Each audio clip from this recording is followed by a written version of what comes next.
नमस्कार बच्चों, मैं हूं हरी सर और एक आप देख रहे हैं मेरा YouTube चैनल चलो कदम बढ़ाएं। यहां पर बच्चों मैं लेके आया हूं mental math question bank class 8 और आज हम करने वाले हैं बच्चों चैप्टर नंबर 12। बहुत ही ज़्यादा इम्पोर्टेंट है और आप बने रहें मेरे वीडियो पर और ये आपके एग्ज़ाम में काफ़ी हेल्प करेगा, तो देखते रहिए।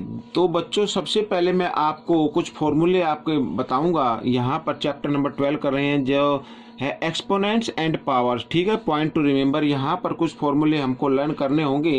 ये जैसे मैं बताता हूँ, देखो यहाँ पर लिखा ए की पावर m, ठीक है, इंटू ए की पावर n। तो इसका मतलब होता है कि ए की पावर m प्लस n।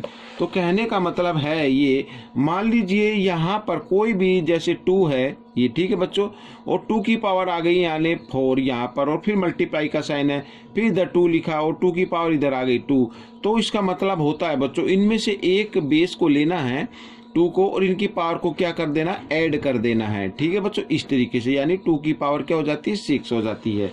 तो इस पे फर्स्ट फॉर्मूला मैंने आपको बता दिया। साथ ही हम सेकंड फॉर्मूला को भी डिस्कस करेंगे। यहाँ पर लिखा ए की पावर m और डिवाइड ए की पावर n, तो इक्वल होगा ए की पावर m माइनस n। ठीक है, ठीक इसी प्रकार हम इस 2 से लेंगे।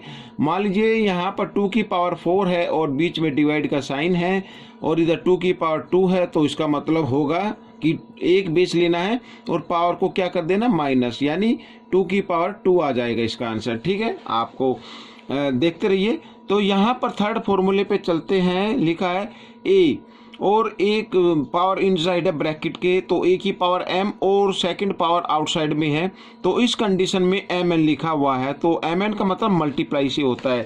जैसे मान लीजिए यहाँ पे मैं लिखता हूँ 2 की पावर 2, ठीक है, और ये ब्रैकेट बना देता हूँ और एक लिख देता हूँ बार। तो इसका मतलब बच्चों क्या होगा, 2 की पावर, ठीक है, इन दोनों पावर को क्या कर देते हैं, मल्टीप्लाई कर देते हैं, 2 इंटू 3, तो 2 की पावर हो जाती है 6, इस तरीके से। ठीक है, ये फॉर्मूला भी हो गया। अब आगे लिखा है बच्चों यहाँ पर a की पावर m इंटू बी की पावर m। ठीक है, यहाँ पर पावर सेम है।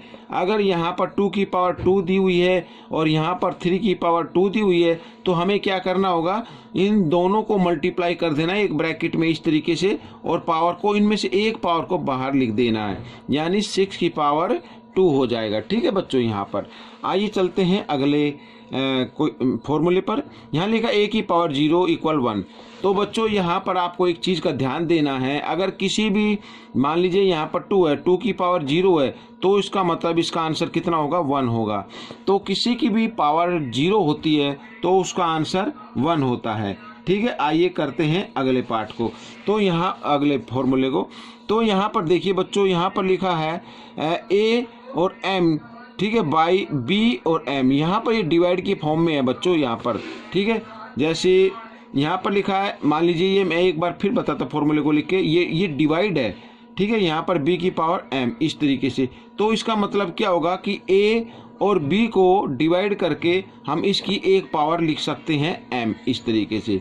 समझ में आया? तो कोई भी नंबर होता है, जैसे मान लीजिए यहाँ पर 2 है, यहाँ पर 3 है और 2 की पावर भी 2 है और 3 की पावर भी 2 है, तो हम क्या करेंगे इस कंडीशन में, तो 2/3 लिखना है और पावर को एक तरफ लिख देना है इस तरीके से। ठीक है, तो ये फॉर्मूला भी हो गया। दूसरा यहाँ पर दिया हुआ बच्चों -1। अगर यहाँ पर कोई भी डिजिट माइनस में आता है और उसकी पावर इवन नंबर आती है, जैसे 2 आ जाती है या 4 आए या 6 आए या 8 आए, तो उसका आंसर हमेशा पॉजिटिव आएगा बच्चों। ठीक है, उसका आंसर क्या होगा, पॉजिटिव होगा। जैसे यहाँ पर इसका आंसर हो जाएगा 4, या मैं 1 से लेता हूँ, 1 की पावर मान लीजिए 5 आती और 6 आती है और यहाँ पर ये बेस जो है वो माइनस में है, तो इसकी पावर क्या होगी, प्लस में होगी। ठीक है, और दूसरे फॉर्मूले में लिखा हुआ है कि -1। ठीक है, यहाँ पर मान लीजिए -1 है और इसकी पावर ओड आती है, जैसे 1 आ गई या 3 आ गई। ठीक है, जो 2 की टेबल में नहीं आते नंबर, पावर उसमें आ जाती है, तो उसका आंसर हमेशा क्या होगा, माइनस में ही आएगा, नेगेटिव आएगा। ठीक है बच्चों, ये फॉर्मूला हो गया। और इसके अलावा मैं थोड़ा सा आपको और एक्सप्लेन करना चाहूँगा कि जो हमारे और फॉर्मूले होते हैं, जैसे अब नया चैप्टर करने वाले तो ठीक उसी में मैं ये यूज होंगे। तो देखो जैसे यहाँ पर मैं आपको बताता हूँ, मान लीजिए 4 फॉर्मूले तो आपको लर्न करनी ही है। जैसे मान लो यहाँ पर आ गया a प्लस बी स्क्वायर, ठीक है, ये आ गया। तो इसको हमें एक्सपेंड करना है, तो ए स्क्वायर प्लस 2ab और प्लस बी स्क्वायर, एक तो ये आपको लर्न करना होगा, ठीक है। सेकंड वाला फॉर्मूला क्या होगा, a माइनस बी स्क्वायर, तो यहाँ पर a स्क्वायर माइनस 2ab और प्लस बी स्क्वायर, ये भी आपको लर्न करना होगा। यानी a minus B square equal होता है a square minus 2ab plus B square, या a square minus 2ab plus B square equal होगा a माइनस बी स्क्वायर के, ठीक है, इस तरीके से। थर्ड वाला तो यहाँ पर आता है a square minus B square, तो ये होगा इक्वल a प्लस बी और a माइनस बी, ठीक है, इस तरीके से। तो 4 करते हैं। अब यहाँ पर x प्लस a, ठीक है बच्चों, और आ गया x प्लस बी, इस तरीके से, ठीक है, इस तरीके से कोई नंबर आता है तो इसका मतलब होता है बच्चों x square plus a plus b, और ये ब्रैकेट में और यहाँ पर x, और फिर प्लस ए बी, ठीक है, ए बी का मतलब a मल्टीप्लाई b। तो ये तो 4 फॉर्मूले आपको लर्न करने होंगे। बाकी फॉर्मूले जब हम चैप्टर करेंगे फैक्टराइजेशन वाला तब हम इसको सीखेंगे। तो बच्चों ये थी एक छोटी सी वीडियो, आपको कैसी लगी मुझे कमेंट्स में ज़रूर बताएं और इसमें से सीख कर दूसरों को ज़रूर सिखाएं। मिलते अगले पार्ट में, तब तक के लिए धन्यवाद।